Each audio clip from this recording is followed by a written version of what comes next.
A shalom to the hopeful elect. First and foremost, I'd like to give all honor, praises, and glory to Yahweh, Bahashem, Yahawashi, Bahashem Rachakwadash. Double honors to the apostles, bishops, and elders at Great Millstone who teach the truth and rule well. This is the brother Yatab Allah coming back from the GMS SF Bay Area camp. And I got a quick lesson today. All right, Lord's will is edifying.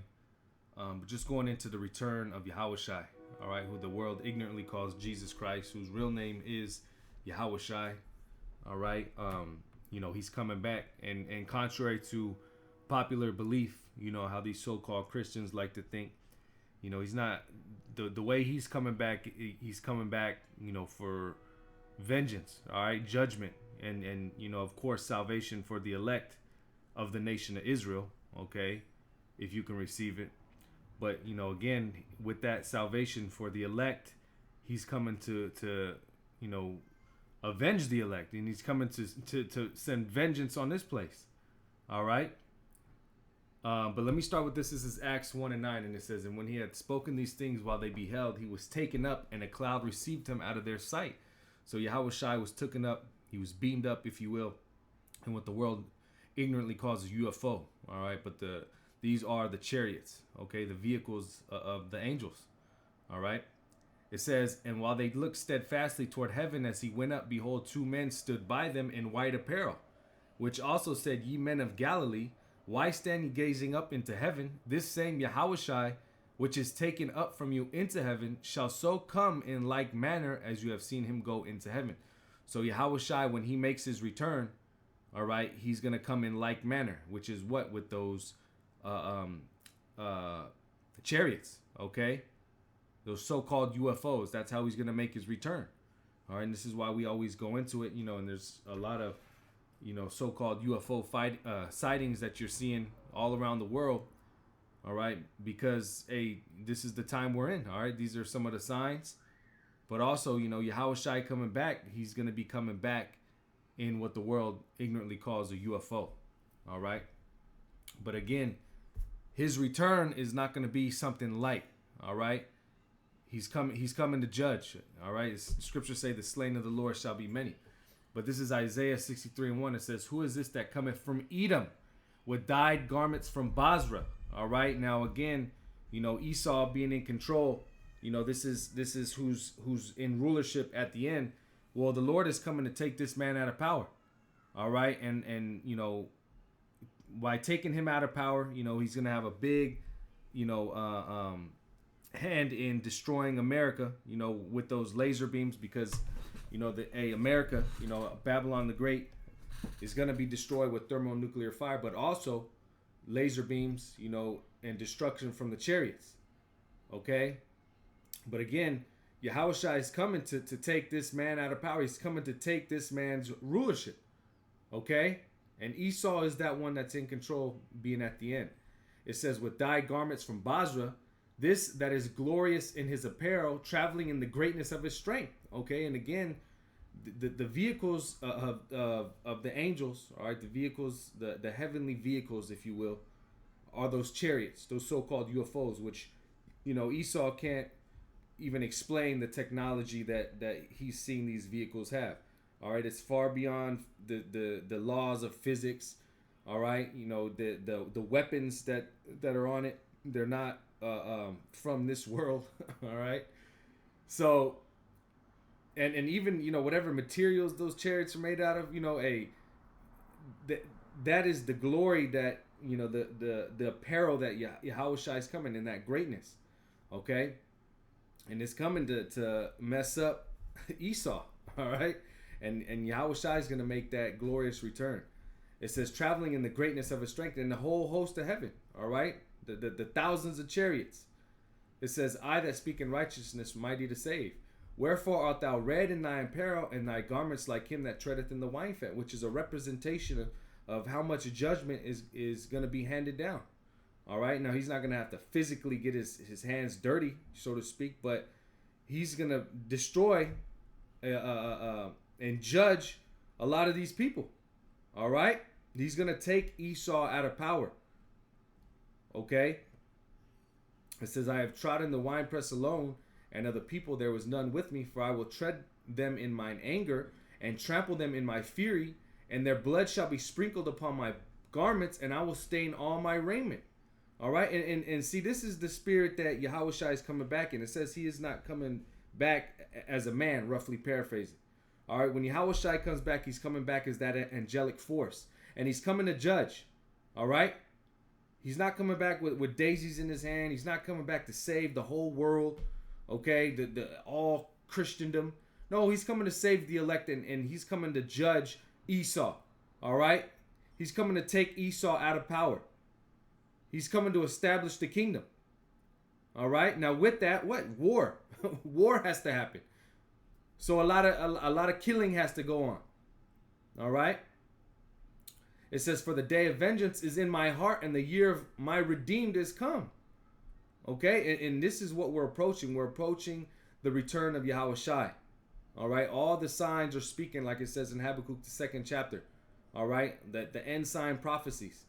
Everything that the Lord told us to look for is manifesting. All right. It says, and I looked, and there was none to help, and I wondered that there was none to uphold. Therefore mine own arm brought salvation unto me, and my fury it upheld me. And I will tread down the people in mine anger, and make them drunk in my fury, and I will bring down their strength to the earth. All right. Yeah, Yahawashi is coming to take this man out of power. This is Revelation 19:11. It says, the coming of Hamashiach. It says, and I saw heaven open, and behold, a white horse, and he that sat upon him was called Faithful and True, and in righteousness he doth judge and make war. Okay, that white horse representing that chariot, but who is in that chariot? The one who's called Faithful and True, Yahawashi. And what is he doing? He in righteousness, all right, showing that this is all righteousness. He doth judge and make war. He's coming to make war with the beast, all right, and he's coming to make war with the man who controls that beast, and it's Esau Edom, the nation that would be prophesied to be in control before the nation of Israel would be established, or I should say the nation of Israel should be established in rulership. Okay, it says his eyes were as a flame of fire, and on his head were many crowns. Okay, going to show you that he's coming to take all these nations out of power. There's not one that's going to be able to stand. You're not going to have no Gog or Magog, Russia's rule. No. When Yahawashi makes his return, all these nations, all right, are going to be taken out of power. They're all their army. Well, it tells you in the Valley of Yahawashi, their armies are about to be destroyed. Okay? So when Yahawashi makes his return, hey, none of these nations are going to be able to withstand. All right. And then it says he had a name written that no man knew but he himself. And he was clothed with the vesture dipped in blood. And his name is called the Word of the Most High. And the armies which were in heaven followed him upon white horses, clothed in fine linen, white and clean, going into the angels. All right. And all these different chariots. The whole host of heaven. Okay. It's in modern terms, it's going to look like a so-called alien invasion. All right. But this is how the Lord is returning. It says, and out of his mouth goeth a sharp sword, that with it he should smite the nations, going into those laser beams. All right. That heavenly weaponry. All right. And he shall rule them with the rod of iron, and he treadeth the winepress of the fierceness of the wrath of the almighty power. And he hath on his vesture and on his thigh a name written, King of Kings and Lord of Lords. All right. And this is the point. Okay. When Yahawashi comes to when he makes his return, he's taking all these different nations out of power, and you're gonna know who is the true ruler, all right, or the true king. Okay, and again, he's not coming down peaceful. He's not coming down with daisies. He's not coming to say, he's not a blonde hair, blonde hair, blue-eyed Edomite coming down with, his arms wide open. No, he's coming as a angry so-called black man, coming to judge Esau, coming to take all these different nations out of power. All right, with the heavenly vehicles and the heavenly weaponry. All right, this is 2nd Ezra 13, and I'll start at the top. And it says, and it came to pass after 7 days, I dreamed a dream by night, and lo, there arose a wind from the sea that it moved all the waves thereof. And I beheld, and lo, that man waxed strong with the thousands of heaven. All right, so again, if you can receive it, the scriptures. That's why to get the understanding. What does it say in Isaiah the 28th chapter? You have to go precept upon precept. The precepts are showing us a little here. We went to Revelation, Isaiah 63, Acts 1. Now we're in 2nd Esdras. It paints the picture of Yahawashi's return. And nowhere does it say he's coming back peaceful. Contrary, we read that he's coming back to judge and make war. All right? But again, he's coming with the whole host of heaven, all the angels, the army. All right? It says, and I behold, lo, that man waxed strong with the thousands of heaven. And when he turned his countenance to look, all the things trembled that were seen under him. And whensoever the voice went out of his mouth, all they burnt. And heard his voice like as the earth faileth when it feeleth the fire. All right, those lasers. It says, and after this I beheld, and lo, there was gathered together a multitude of men out of number from the four winds of the heaven to subdue the man that came out of the sea. Yeah, so these nations are going to put up a fight. All right, don't get it wrong. Hey, the Lord is a man of war. Okay, he's going to have these nations fight after they just got done fighting themselves, or in the midst of them fighting themselves. All right, they're going to see this so-called alien invasion and try and team up. Okay, they're going to try and fight Yahawashi. All right, but what's going to happen? They're going to be destroyed. It says, but I beheld, and lo, he had graved himself a great mountain and flew upon it. But I would have seen the region or place whereout the hill was graven, and I could not. So, this mountain, all right, Ezra is likening unto a mountain, which is a chariot, so-called UFO, where he couldn't see where, it ended or began. It was a big, humongous chariot, all right?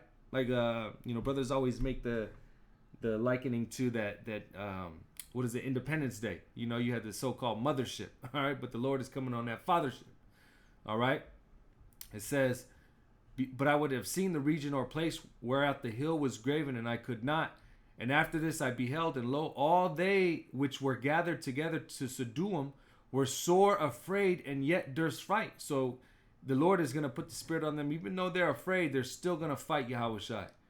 All right, they're still going to try and fight the chariots, the angels. It says, and lo, as he saw the violence of the multitude that came, he neither lifted up his hand, nor held sword, nor any instrument of war, but only I saw that he sent out of his mouth as it had been a blast of fire, and out of his lips a flaming breath, and out of his tongue he cast out sparks and tempest. Which again, the picture is being painted, and those are those laser beams. All right, lasers, that concentrated fire just destroying. Okay, there's no bullets and so-called modern weaponry like that. No, the Lord has heavenly technology. All right. It says, and they were all, and he also has spiritual power. So again, the Lord is not coming back as a man. All right.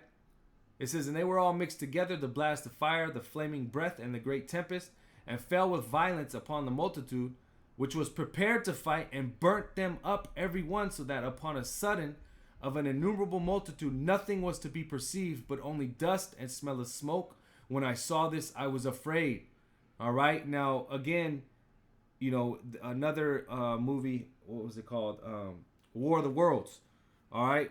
When those so-called aliens attacked, what were they doing? They were, having those laser beams, and the people would just turn to dust. All right. This is what's going to happen. Where do you think they got the idea? All right. It says, afterwards saw I the same man come down from the mountain, and call unto him another peaceable multitude. And there came much people unto him, whereof some were glad, some were sorry, some of them were bound, others some brought of them that were offered. Then was I sick through great fear, and I awakened and said, Thou hast showed thy servant wonders from the beginning, and hast counted me worthy that thou shouldest receive my prayer. And that's the point. All right. Hey, the Lord is coming to judge. The Lord is coming to make war on these nations, and he's coming to take Esau out of power. So there's all this misconception of the Messiah, all right, who the world ignorantly calls Jesus Christ, coming back with open arms and daisies and coming to save the world. No, he's coming to judge and make war. He's coming to take Esau out of power. All right, which again, it all goes into prophecy. All right. But yeah, Lord's will, this is edifying. Again, Lord's will, you know, those who could receive it can receive it. All right, Yahawashi is coming back to judge and make war. He's coming to take Esau out of power and save the elect. All right. Once again, I want to give all honor, praises, and glory to Yahweh, Bahashim, Yahawashi, Bahashim Rachakodash. Double honors to the apostles, bishops, and elders at Great Millstone. Shalom to the elect and above.